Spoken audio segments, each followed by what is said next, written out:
All right, on to the fourth and fifth implications of Dewey's logic, or kind of the main points that he wants us to know about. So, point number 4, implication number 4, logic is a naturalistic theory. And he says, the term naturalistic has many meanings.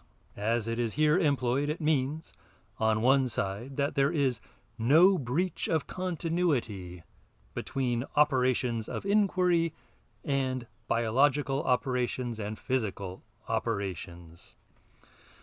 So continuity, there's continuity between inquiry and between our biological and physical operations, between our biological operations and the operations of the physical world. Continuity, he says, continuity on the other side. This means that rational operations grow out of organic activities without being identical with that from which they emerge. This is an important point in various situations, but so they grow out of, so rational thinking, problem solving, inquiry grows out of our organic activities, our biology, but it's not identical with our biology. This is an important point, which comes up later. So there is an adjustment of means to consequences in the activities of living creatures, even though not directed by deliberate purpose. Human beings, so it's a natural part of living. You're adjusting means to consequences, but not necessarily thinking about it, especially if you're a lower animal. Means to consequences. So human beings, continuing on here, human beings in the ordinary or natural processes of living come to make these adjustments purposely. The purpose being limited at first to local situations as they arise. So we come to make these adjustment processes purposefully or purposely. I'm not sure if that's different than purposefully, but purposely, kind of on a situational basis. And then in the course of time, to repeat a principle already set forth, the intent is so generalized that inquiry is freed from limitation to special circumstances. So we start to develop rules for inquiry per se, not specifically limited to inquiry in this or that specific circumstance. The logic in question is also naturalistic in the sense of the observability, in the ordinary sense of the word, of activities of inquiry. So we can observe inquiry taking place. It's not something going on purely within your mind or your soul. It's something we can see happening. It's observable. It's public in some, generally speaking, public. Conceptions derived from a mystical faculty of intuition or anything that is so occult as not to be open to public inspection and verification, such as the purely psychical, for example, are excluded. So we exclude from logic purely private, purely intuitive, mystical faculties, things that we cannot publicly observe, submit to verification, and so forth. And that's really all there is at this point to the fourth one. It's a short section pointing out that logic is naturalistic, related to our biology, which is related to the physical world. But important to keep in mind that logic, or the rational capabilities, are not identical with those things, but they are compatible with them and grow out of them. Okay, going on to the fifth point. Logic is a social discipline. One ambiguity attending the word naturalistic is that it may be understood to involve reduction of human behavior to the behavior of apes, amoebae, or electrons and protons. So we're not talking about naturalistic in the sense of reductive. As I just emphasized, we're not reducing rational thought to biology. nor are we reducing it to life per se, or even or beyond that, to simply physical entities like electrons and protons, or atoms, or whatever. So it's not reductionistic in that sense. Naturalism is not equivalent to reductionism going on here. But man is naturally a being that lives in association with others, in communities possessing language, and therefore enjoying a transmitted culture. So we have a culture. Inquiry is a mode of activity that is socially conditioned and that has cultural consequences. I think this is a little bit important to think on for a moment. So socially conditioned and having cultural consequences. So inquiry comes out of the past, right? It comes out of past inquiry, past behavior, which is social behavior, right? Because we're social beings. And it has cultural consequences for the future. So inquiry affects the future. So it has both a past and a future you can think of. Think of it in that way. Let's see, make sure I have on the screen the next part. Yeah, so this fact has a narrower and a wider import. Its more limited import is expressed in the connection of logic with symbols. Those who are concerned with symbolic logic do not always recognize the need for giving an account of the reference and function of symbols. Right? Symbols, of course, are very important in modern logic, in symbolic logic, formal logic, based around using symbols, abstracting from everyday language, trying to give something more precise, more formal. But where do these symbols come from? How are we able to use these symbols? What do they mean? So continuing, while the relation of symbols to one another is important, symbols as such must be finally understood in terms of the function which symbolization serves. So what is the function? The fact that all languages, which include much more than speech, consists of symbols, does not of itself settle the nature of symbolism as that is used in inquiry. So, what is the nature of symbolism? Where do symbols come from? How do they function? So, continuing. But upon any naturalistic basis, it assuredly forms the point of departure for the logical theory of symbols. Any theory of logic has to take some stand on the question whether symbols are ready-made clothing for meanings that subsist independently, or whether they are necessary conditions for the existence of meanings. In terms often used, whether language is the dress of thought, or is something without which thought cannot be. So there's an idea that language is just a convenient way for making our thoughts public, for communicating our thoughts. And there's an idea that language, or maybe symbols generally, are actually constitutive of thought.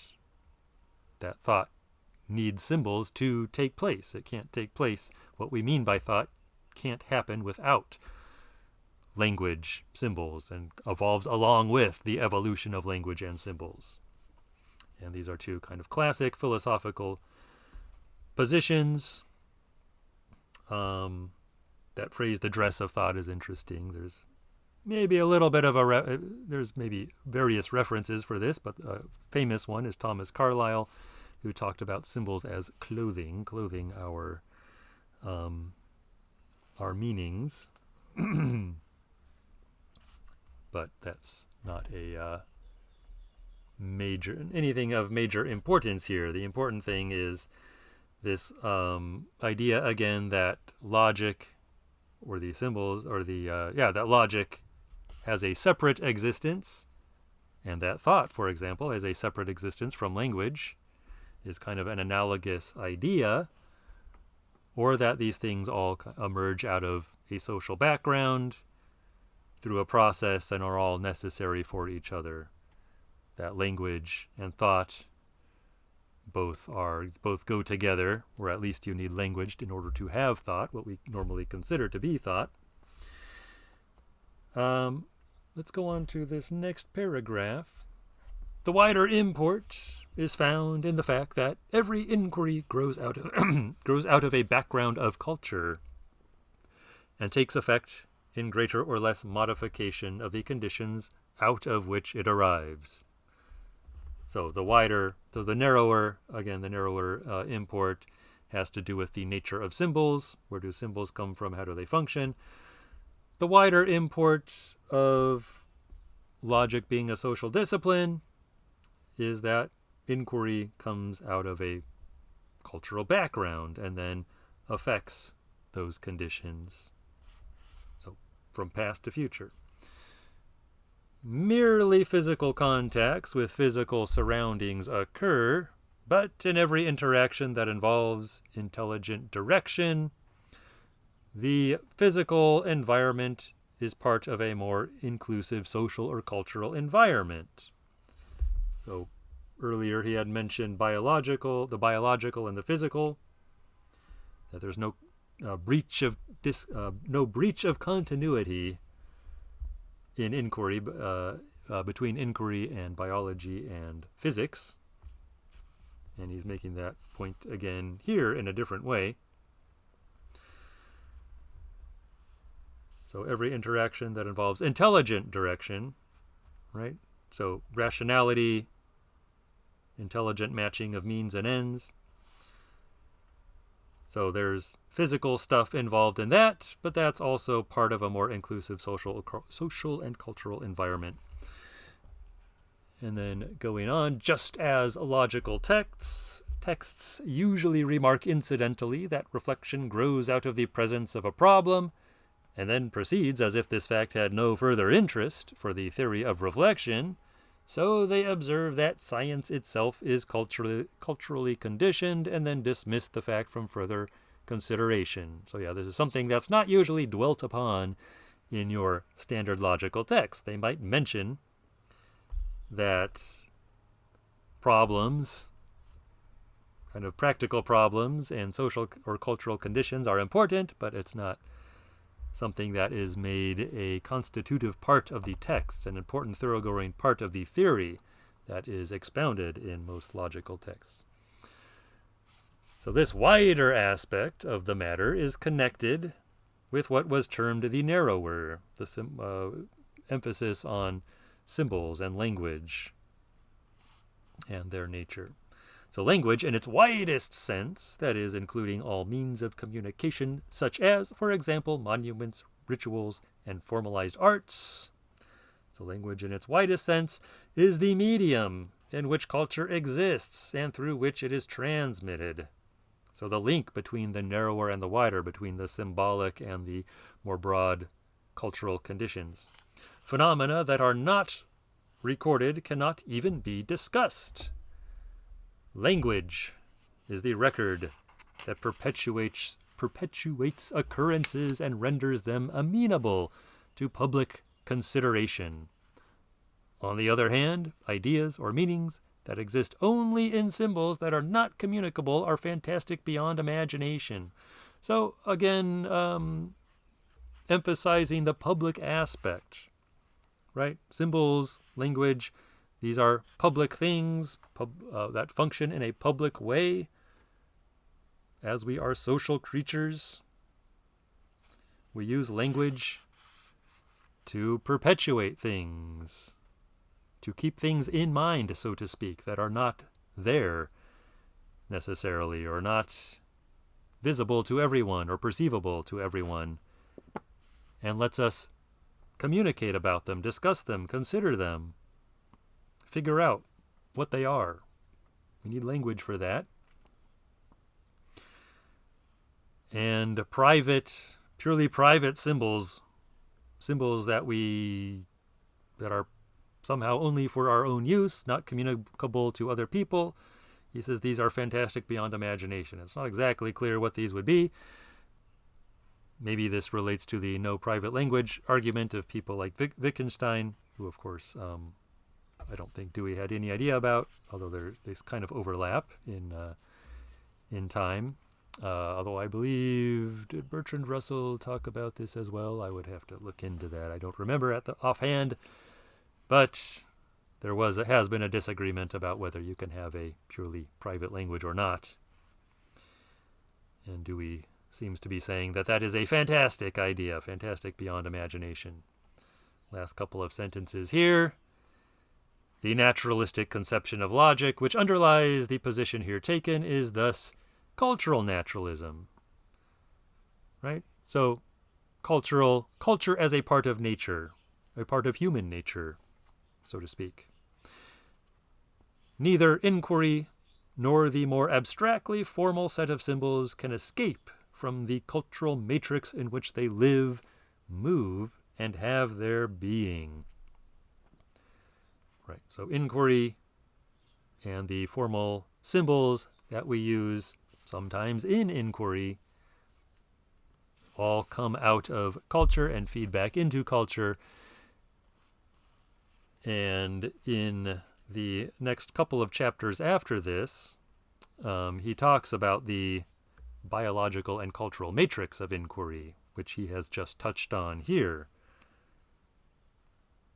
So point 4 that we talked about at the beginning seems related especially to the biological. He was talking, I think, more about the biological. And then the 5th point that he was making, logic is a social discipline, emphasized more the social and cultural aspects, which again will be the major themes of the next 2 chapters after this. But first, we need to talk about the 6th and last implication of Dewey's theory here, but I will take that up in the next video.